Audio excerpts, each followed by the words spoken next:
I'm happy to be joined by my good friend making his third appearance on the show, Sean Pendergast, Houston sports radio legend on Sports Radio 610 with my guy Seth Payne, 6 to 10 a.m.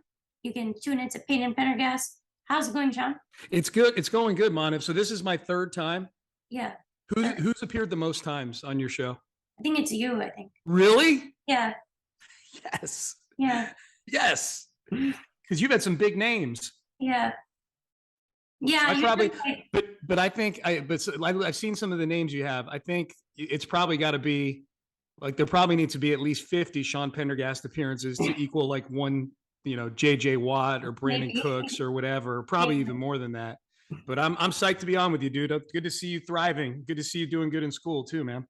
Yeah, appreciate that. And I was watching the Texans on Sunday, like most of us here were doing. They fortunately lost 16-9. I thought they've been playing really solid for the first three quarters, and both the game against the Colts and against the Broncos had a 9-6 lead going into the fourth.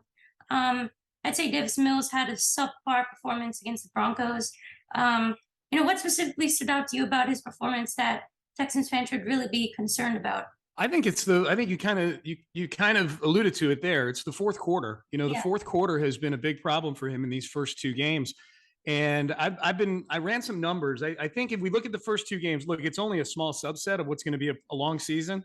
But if we're just looking at these first two games, I think that strip sack fumble in the Colts game early in the fourth quarter, he's not been the same since that play. He was bad for the rest of that game against the Colts, fourth quarter and overtime, and he was pretty much bad for the entirety of the Broncos game. He couldn't get the ball into the end zone. If you don't get the ball in the end zone, that's a bad game. I don't care how many field goals you kick, especially when it's only three. So before that strip sack fumble against the Colts, his passer rating was 113, which would lead the league or be up there, certainly be top 3 or 4.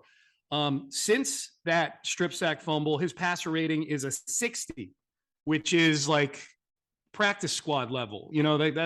It's bad. So I don't want to be alarmist and say that play just kind of affected him. I mean, look, we watched him get hit a bunch of times last year. We watched him recover from 6 really bad starts to have 5 pretty good starts at the end of the year. But I would say, Manav, to answer your question, the performance in the fourth quarter, he's been bad, and he's looked bad too. It's not just he hasn't put the ball in the end zone. He's been sailing passes. He's been very inaccurate. And that's probably the other thing. The accuracy issues have been something that had permeated all 4 quarters, not just the fourth quarter. So accuracy issues, poise in crunch time, which were not issues for him last year. So that's concerning right now. Yeah, I think one of the issues is that I don't think the Texans have a lot of experience in these kind of close games. I know this season they've got off to 2 close games, but last season a lot of them were blowouts. And I think it's just a matter of getting experience in these kind of situations for him.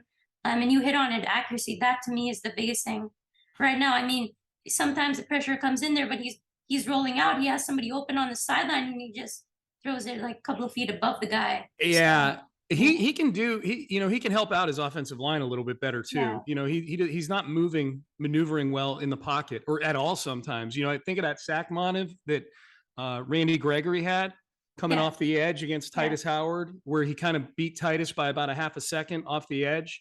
And he didn't whoop Titus on that play. Like, Titus had his body on him, but Gregory was kind of, Gregory had an angle towards Davis, and it ended up being a sack. But if Davis Mills just senses that pressure, and that's pressure that's coming towards him, where theoretically he should be able to feel that easier than the blind side where he got hit in the Colts game.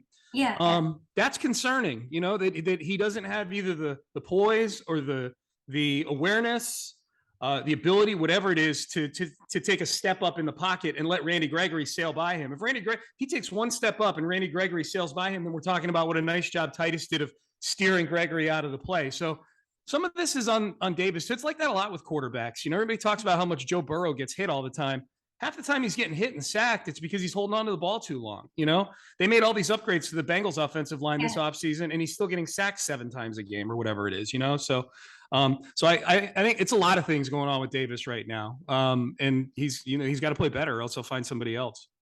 Yeah, I agree. And I'm glad you mentioned that, because a lot of people, they're quick to blame the offensive line when a quarterback gets sacked, but sometimes it's on the quarterback. Yep. I think that was the case, especially when Deshaun Watson was a quarterback here. I noticed quite a bit. He would hold on to the ball a long time, and then he would get sacked. So I think that's something that I've noticed. Yeah, Deshaun can get away with it though, because Yeah. Deshaun does it with the idea. A lot of times when Deshaun does it, he's extending a play because something Yeah, I stupendous know is that. going to happen at the end of it. Davis is just holding on to it because he's a deer in the headlights right now. But your point is well taken. Deshaun, if your point is that even good quarterbacks Yeah. make their offensive line look worse than they should, Deshaun did that too. Deshaun got sacked 62 times in 2018, and his offensive line was not good, but it wasn't all the offensive line. I agree.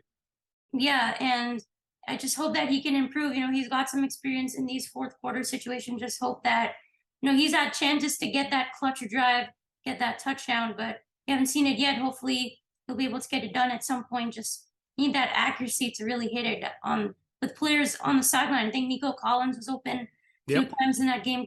Got to start hitting Nico Collins a little bit more. We'd love to see him more involved as well. So hopefully they can try and get it. I saw on Twitter also people are talking about Brandon Cooks dropping that touchdown. Like, would you say that's more on Brandon, or is that on Davis? I would say it wasn't a perfect throw, but Brandon should catch that. I mean, that's a Yeah. ball Brandon Cooks should catch. It wasn't the throw could have been better, obviously, and Davis had no pressure on him. He was able to step into the throw, and he threw it low. But that's a ball Brandon should catch. I think Brandon would say he should have caught that ball. And he may have said he should have caught that ball. I don't know. I didn't see every morsel of sound that came out of that game. Or hear every morsel of sound that came out of that game. So, but I think it's a little of both. But it was a little like that play early in the Colts game in week 1, where Davis had Chris Conley on that crosser and nobody was near Chris Conley, and Davis, kind of, I won't say unpressured, but like certainly it was a throw he could have made and put on Conley's chest. And he threw it at his knees, and Conley dropped it. That's a ball Conley should catch, but it's also a ball that Davis should be throwing right at the, somewhere between the face mask and the numbers, Yeah, I see what you're saying there. And, I follow you on Twitter, of course. And, I saw on Twitter, you're like, after the game, there are 15 more games of Davis Mills to go. And I wasn't really sure if that's like in disappointment or like in frustration. Like, what was that? It was frustration. Yeah, Okay. it was frustration. I tweet like that sometimes to leave it open to interpretation, because then I can kind of morph the narrative into whatever I want to, depending on who's asking me, Manav. No, I'm just joking. It was frustration. It was definitely frustration. I'm just disappointed that he hasn't built off of. I'm disappointed in a couple of things. One, that he hasn't built off of the last 5 games of last year, when the opportunity's been there to do it.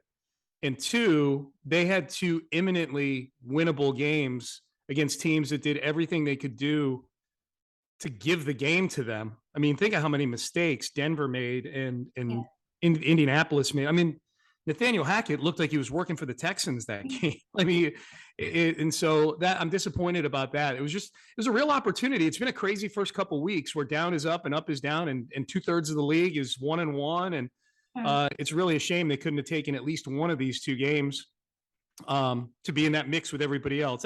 I think we all probably know what direction the season's going overall. They're not a very talented team, but they compete, and the defense might be better than we think. If Davis Mills plays a B- game in those 2 games, which isn't too much to ask, I don't think, a B- in one of the games, play B- in one of the games, then if he plays a B- level in one of those games, then they're 1-1 right now, probably. If he plays at B- in both of them, they're 2-0 in all likelihood.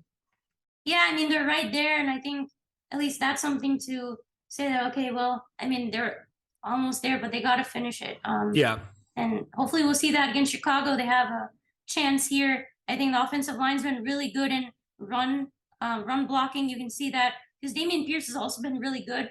He has 69 yards rushing, 4.5 yards a carry, which I think is really good.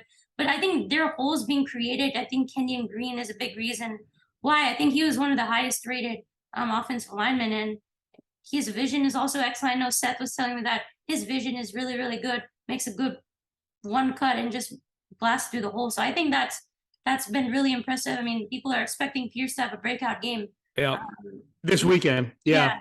I think after week 1, the Dameon Pierce take was, why did Rex Burkhead get more carries than him?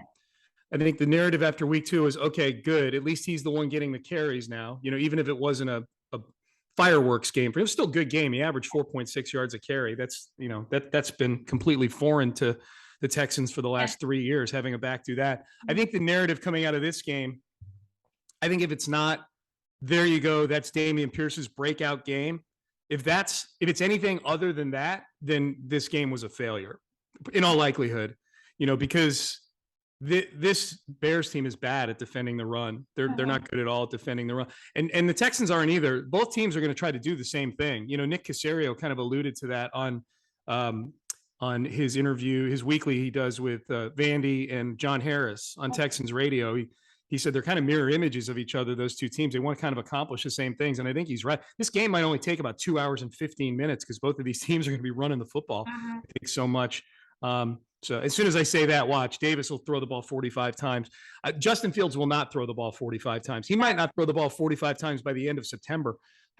He's only thrown it 28 times so far. And actually next week is that's October 1st. Yeah. I was kind of being exaggerated, like hyperbolic there, but literally this is their last game in September. He might not throw it 45 times in September, Justin Fields. So I think it's going to be a fast moving game on Sunday.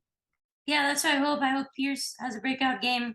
And that's what you want to see. But, sometimes this offensive line, there have been some issues in pass protection. We've alluded that before. But I don't know. I feel like sometimes Laramie Tunsil does something off the edge. Like there were some plays where he, I guess, didn't block the right person, or he's been called for penalties. I mean, what's been the issue with I guess offensive line in terms of pass protection? Yeah, in terms of pass pro, when Seth talked about this today, and I thought he put it really good. He said that oftentimes there's 4 guys doing their job, and the one guy who's not doing their job is really doing his job super poorly. So one guy comes free, and that's the thing about offensive line play. You're only as strong as your weakest link. Everybody can be doing their job, but if one guy is not doing his job, it only takes that guy's man to get through.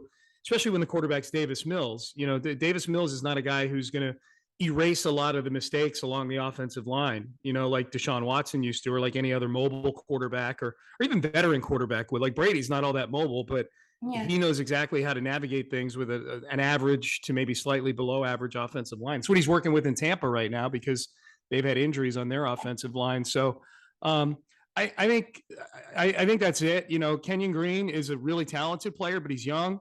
They've had turnover at the center position, so it hasn't been that contiguous 5. I think whatever's going on with Justin Britt, I hope he gets figured out. But I think it's going to be good for them to have the same 5 guys for a game. For the same 5 guys that played the last game or the same 5 guys that play this game, and hopefully they can keep stacking games up like that.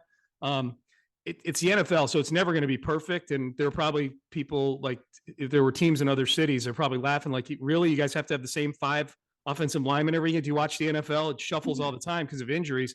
Yeah, the Texans, they're paddling upstream. They need things. They need the ecosystem to be somewhat perfect or close to it in order for them to operate at whatever their ceiling is.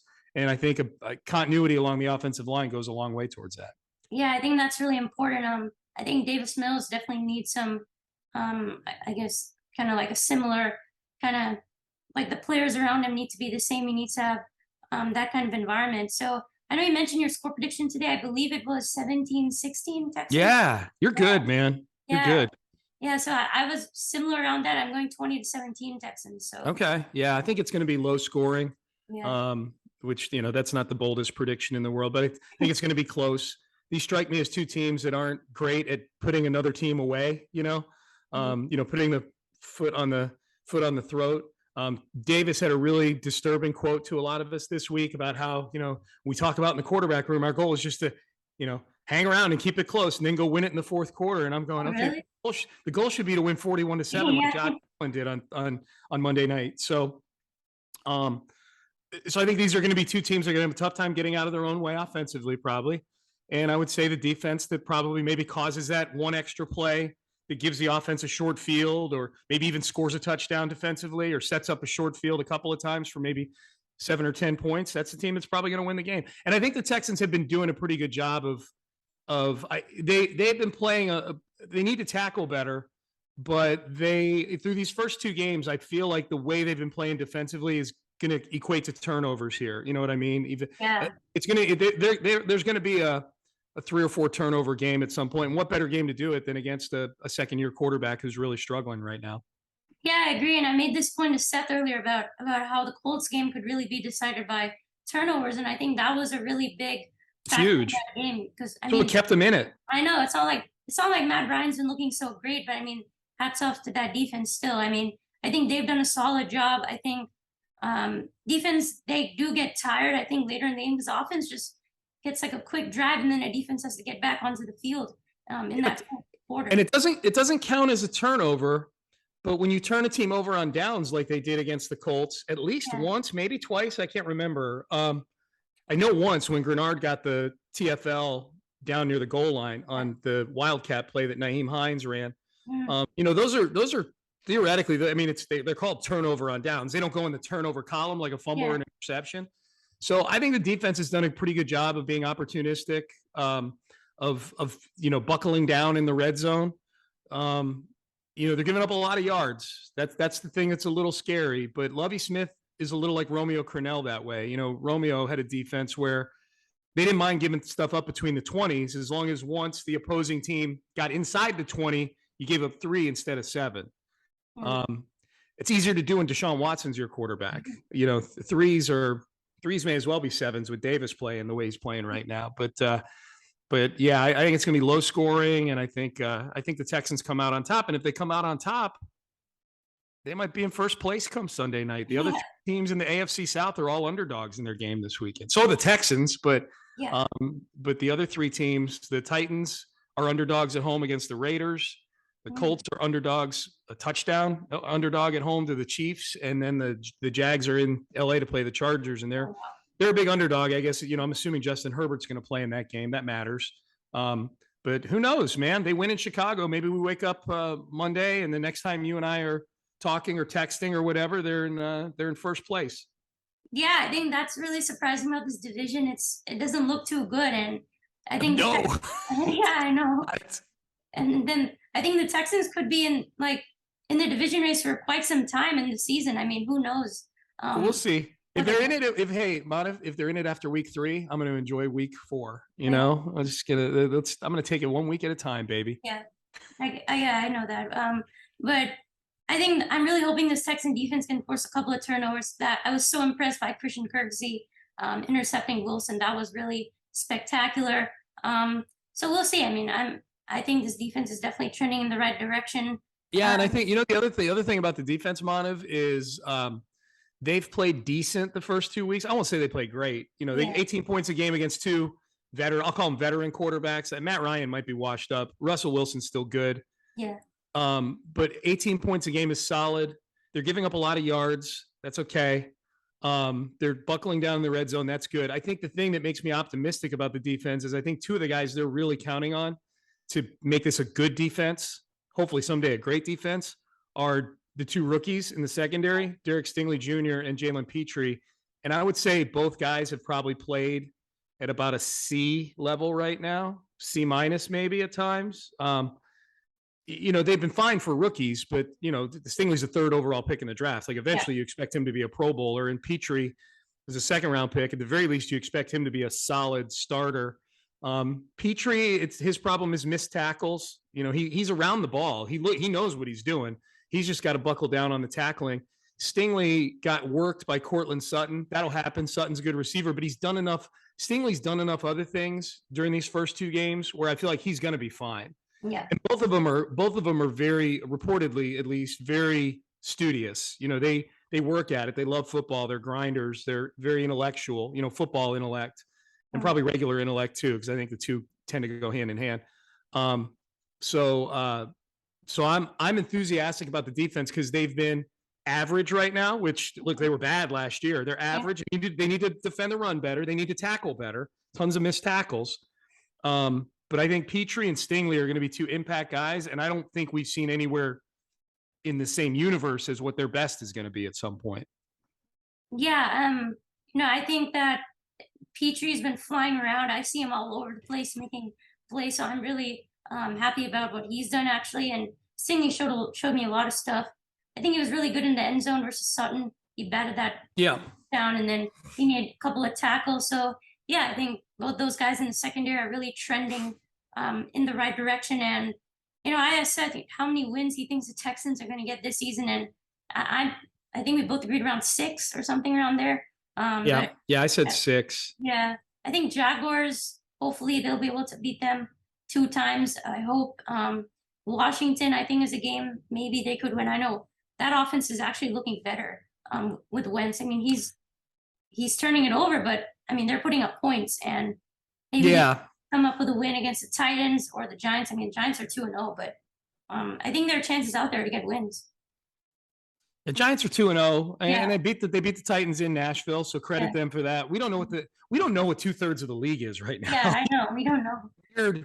It's been a really strange first couple of weeks. All those big comebacks last week. Right. Like, I don't know. Like, if you're asking me if I think the Ravens or who's the better team, Ravens or Dolphins, I think the Ravens are better than the Dolphins, but the Dolphins came back and won. I think the Raiders might be better than the Cardinals because they were for like 50 minutes out of 60, but then they just, they peed down their leg at the end of that game. What was and Cleveland is definitely better than the Jets, but you give up 2 touchdowns in the last 2 minutes and you deserve to lose that game. So it's been a weird first couple of weeks.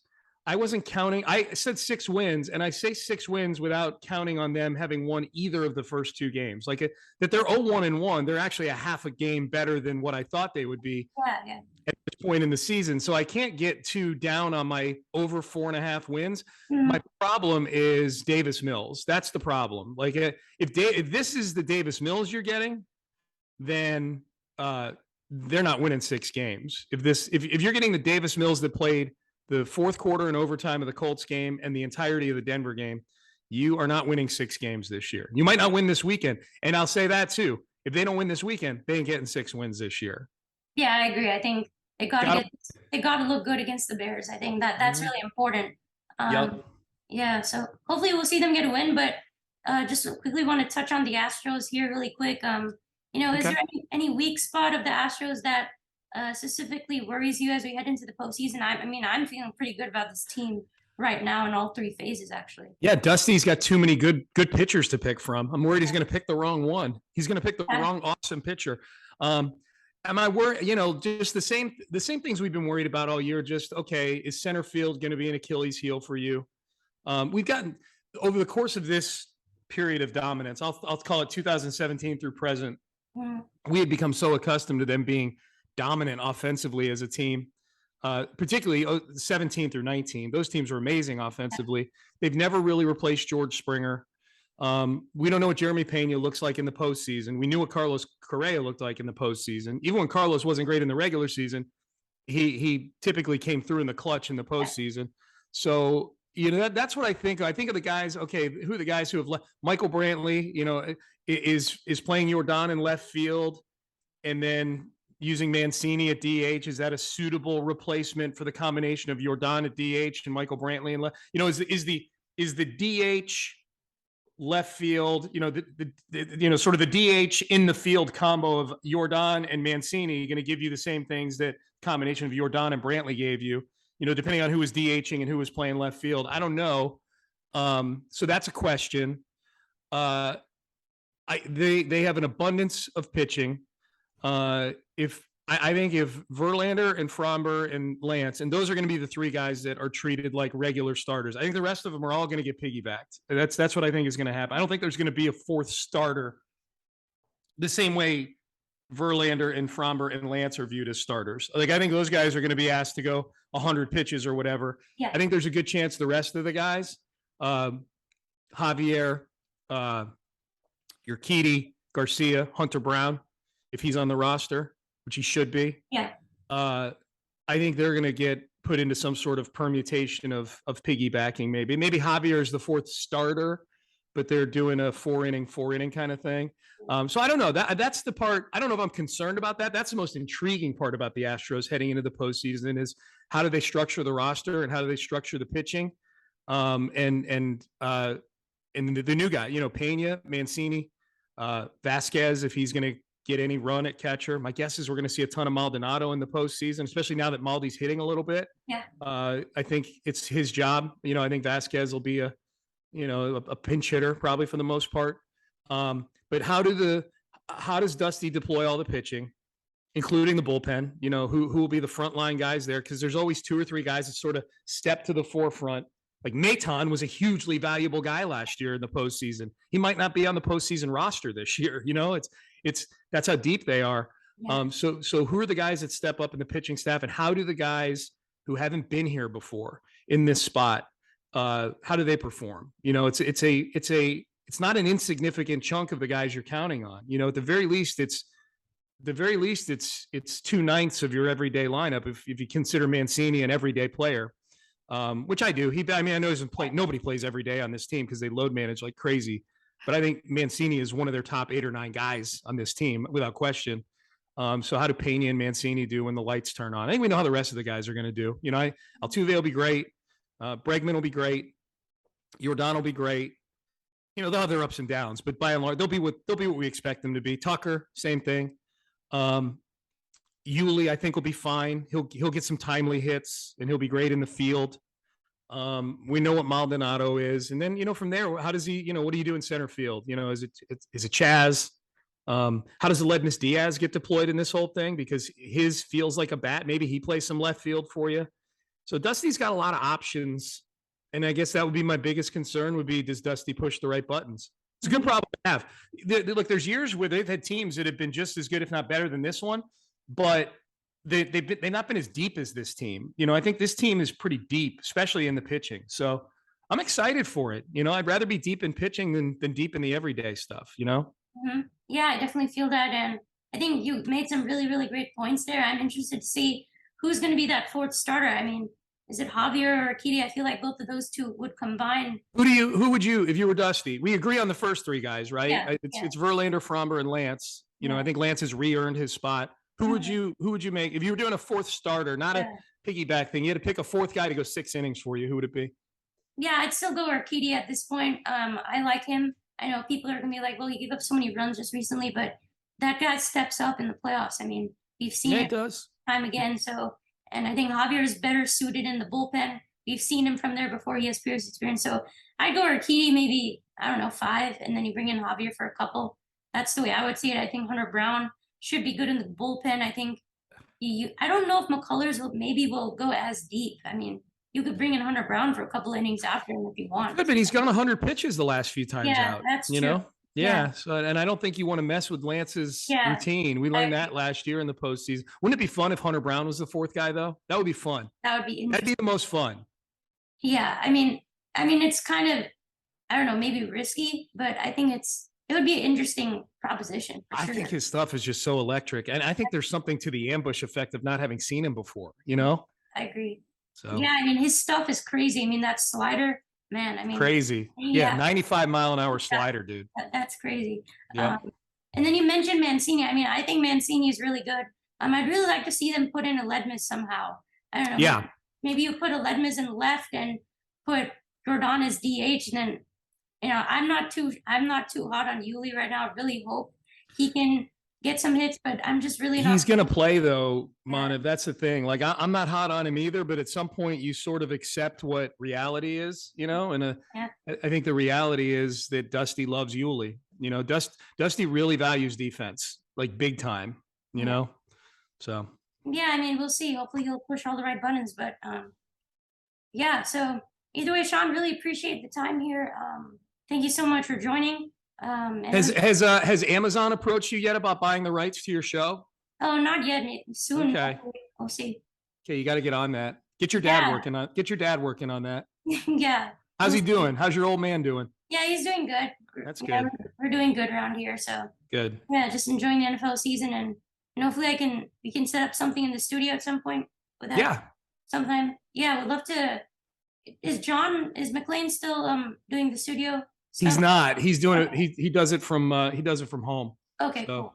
All right. Yeah. You got to get John on here. Yeah, I know. You have his email or something like that? I have his email. He's texted me twice during this show. Oh, really? Yeah. He's my co-host. Do I get to plug my stuff right now for the audience? Yeah, for sure. Okay. Well, as Manav said, you can hear me 6 a.m. to 10 a.m. on Sports Radio 610. The big new project that I have going on right now, as you know, Manav, is the Utopia Football Podcast that I co-host with my text buddy, John McClain, the Hall of Famer. So we drop 3 episodes a week. which is grueling, but we do it 3 episodes a week for the people. We want the people to have their Texans and NFL information. It's the Houtopia, Houtopia football podcast. And things are good. The numbers are good. And John and I are having fun. And so there's that. And you can hear me also on Texans pregame and postgame on game day. So there you go. At Sean T. Pendergast on Twitter. And do you also do the CBS radio stuff? I do, not during the season. Okay. So yeah, not during the football season, but yeah, in January, assuming they're going to have me back. I've done it for 7 years now. So assuming they have me back after the football season, yeah, Sunday afternoons on CBS Sports Radio. But I like when football season gets here because it's a nice change of pace. My favorite thing is that I love doing the Texans stuff on game day. That's my favorite. I love game day. Game day is the best. That's definitely the best. Yeah, I just love this time of year when the NFL season's on. And I sent you that video with Seth. I told him about that whole WWE thing. He just like burst out laughing. Like, yeah, I stand by what I said. I want to powerbomb him through a table. And I think I could, because in wrestling, it's all about, you see guys that are lighter than much heavier guys pick them up, but it's because they go up, whoever's getting picked up helps them out. They sort of kind of jump a little bit. I think if Seth cooperated with me, I could powerbomb him through a table. I think I could, even at my advanced age. I think if he cooperated and he went up with me, I think I could powerbomb him through the table. I think I could. Yeah, just a table, not a table that's on fire, table with thumbtacks on it or nothing extreme. Just something that would make me look like a badass, Yeah, you definitely need to plan a date when you guys can do that. Yeah, we do. I got to text. Seth is texting me too. I'm going to text him back right now and say, Manav and I are trying to arrange a time where I can powerbomb you through a table. Maybe I will make it a flaming table just for the fun of it. Yeah, we'll light the table on fire. Don't they do that up in Buffalo? Don't they powerbomb people through? Don't they jump off of the top of Winnebagos through tables and furniture and things like that? Yeah, I've seen that. Okay. Yeah. All right, buddy. Well, this was fun, man. I appreciate you having me on. I can't believe I'm your most frequent guest. Yeah, you're just ahead of Rich Eisen. I've had him on. I'm ahead of Rich Eisen? Yeah. Oh, dude, Rich Eisen needs to step his game up. Yeah, for sure. Yeah, hopefully I can have him on sometime. Yeah. Yeah, good deal, man. All right, well, keep doing good stuff, man. Yeah, thank you so much, Sean. Have a good day. All right, you too. Thanks, Manav. All right, bye.